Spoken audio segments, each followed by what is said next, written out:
The sun was already high, beating down on the open range, when the silence broke. A hawk circled overhead, its shadow gliding over the dry grass. The air shimmered with heat.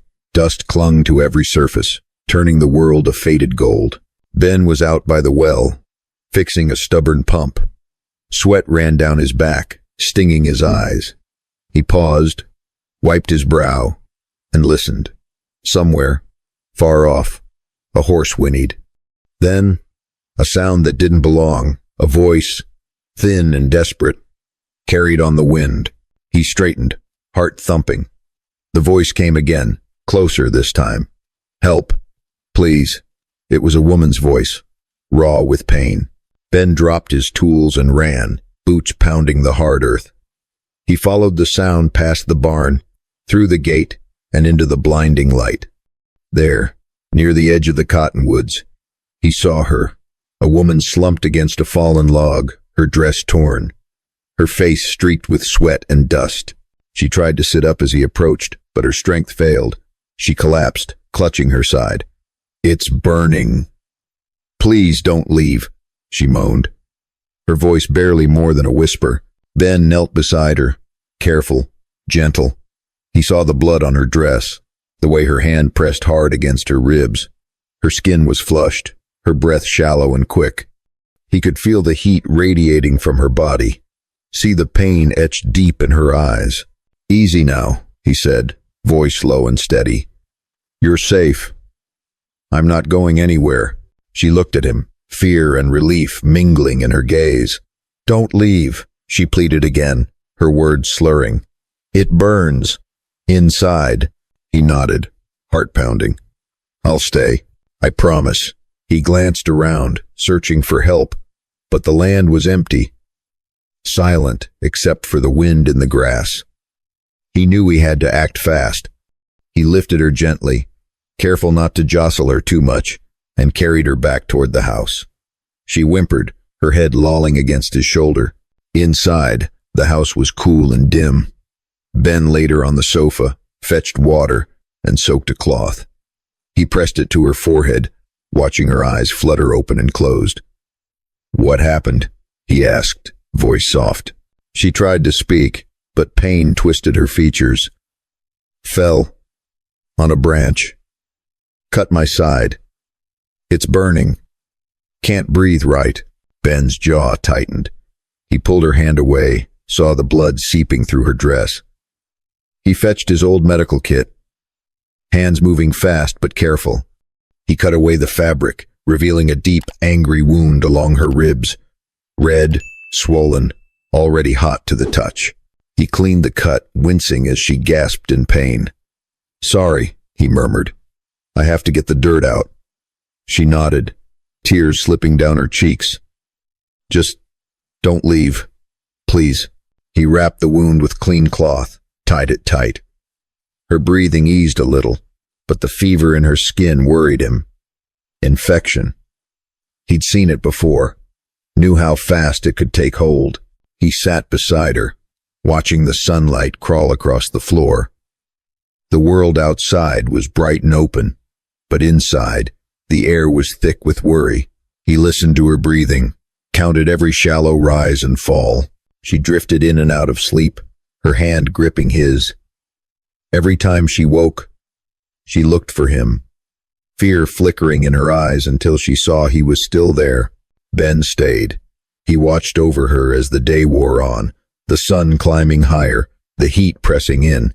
He knew the stakes. If the fever took hold, if the wound didn't heal, she might not see another sunrise. The silence grew heavy, the world outside fading to a blur of light and dust. All that mattered was the woman on his sofa, the pain in her eyes, and the promise he'd made. Tension hung in the air, sharp as a knife. Ben sat by her side, the house quiet except for the ticking of the clock and the woman's ragged breaths. He changed her bandage, hands gentle, heart pounding. The wound was angry, the skin around it red and hot. He could feel the fever rising in her body, see the way she shivered even in the heat.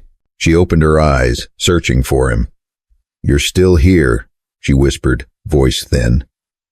"I thought maybe I dreamed it." He shook his head, voice soft. I promised I'd stay. I meant it. She tried to smile, but pain twisted her lips. Most folks don't. Most folks leave when things get hard. Ben looked at her, saw the fear and the hope tangled together in her gaze. I'm not most folks. She closed her eyes, tears slipping down her cheeks. I was so scared. I thought I'd die out there, alone. I kept thinking, if I could just make it to a house, maybe someone would help. Maybe someone would care. He squeezed her hand, steady and warm. You're not alone now. I'm here. But something about her eyes told him there was more. A secret she was holding back. The way she flinched when he touched her. The way she kept glancing at the door. He made her drink water, helped her sit up. She winced, hand pressed to her side. What's your name? He asked, voice gentle. She hesitated, then whispered, Ruth. Ruth Miller. He nodded, repeating it softly. Ruth, I'm Ben. She looked at him, searching his face for judgment. Thank you, Ben, for not asking too many questions. He shrugged, voice rough. You don't have to tell me anything you don't want to. She was quiet for a long time, the silence thick between them. The sun moved across the floor, shadows shifting. Outside, the world was bright and open, but inside, the air was heavy with worry. Ruth drifted in and out of sleep, her face pale, her body tense. Ben watched her, feeling the weight of her trust. He knew the stakes. If the fever didn't break, if the wound didn't heal, she might not see another day.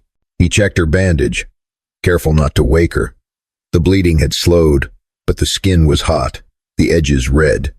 He remembered his mother's old remedies, honey, herbs, patience. He did what he could, but fear gnawed at him. He thought about what would happen if he failed. If Ruth didn't wake up, the thought twisted in his gut, sharp and cold. He remembered the first time he saw her, standing in the sunlight, laughing, alive. He remembered the way she made the house feel less empty, the way her voice filled the silence.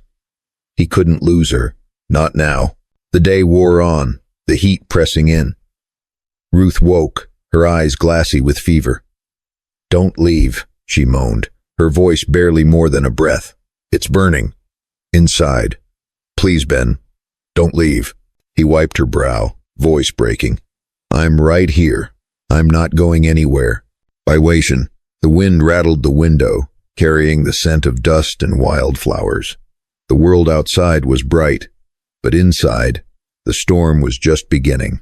Ben sat by the window, eyes on the road, waiting for a sign of help, of hope, of something to break the tension. He wondered if someone would come looking for her, if the wound was more than just an accident, if there was danger waiting in the bright, open day. He looked at Ruth, saw the pain and the fear, and knew he couldn't let her down. Not now. The sun began to sink, painting the world in gold and shadow. The silence grew heavy, the air thick with worry. The sun dipped low, shadows stretching long across the yard. Ben sat by Ruth's side, watching her chest rise and fall, counting each breath. Her skin burned with fever, her hair damp with sweat. He changed her bandage again, hands gentle, heart aching. The wound was still angry, but the bleeding had stopped. He whispered her name, hoping she could hear him. Stay with me, Ruth, please, you're safe. I'm not leaving. She stirred, eyes fluttering open. For a moment, she looked lost. Then she saw Ben, and a weak smile flickered across her lips. You're still here, she whispered. He nodded, voice thick. I promised. She tried to sit up, wincing.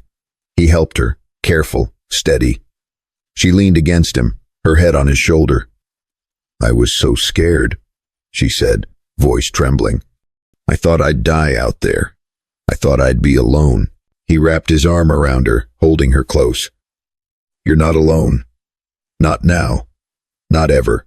Tears welled in her eyes, but this time they were tears of relief. Thank you, Ben, for staying, for caring, for seeing me. even when I was at my worst. He smiled, a slow warmth spreading through him. You're stronger than you know, Ruth. You fought. You made it here. That counts for something. She squeezed his hand, her grip weak but sure. I want to stay, Ben. I want to help, if you'll have me. He looked at her, hope shining in his eyes. There's nothing I'd like more. The last light faded, the world outside turning soft and blue. Ruth slept, her breathing easy, her face peaceful. Ben sat beside her, watching the stars blink awake, feeling the weight of the day lift from his shoulders. As the days passed, Ruth healed. The fever broke, the wound closed. She moved slow, but her spirit was strong. She helped Ben with chores, her laughter returning, her eyes bright with life. The house felt less empty, the land less lonely. Neighbors stopped by, bringing bread and stories. They welcomed Ruth, never asking about the scar on her side, never judging. She found a place among them, her past no longer a secret, but a mark of survival. One afternoon as the sun warmed the porch, Ruth sat beside Ben, her hand in his. Thank you for not leaving, for staying, even when it was hard. You gave me hope when I had none left. He squeezed her hand, his voice gentle. You gave me hope too, Ruth. You reminded me that sometimes the greatest gifts come from opening your door and your heart to someone in need. The wind moved slow across the land, carrying the promise of new beginnings. The silence was no longer empty, but full of hope. And as the world settled into peace, Ben and Ruth knew that even the deepest wounds could heal, and that sometimes the greatest gift was simply to be there, to stay, to care, and to hope. If you'd like to hear more stories like this, tell me in the comments, and make sure you're here tomorrow. Another story is waiting.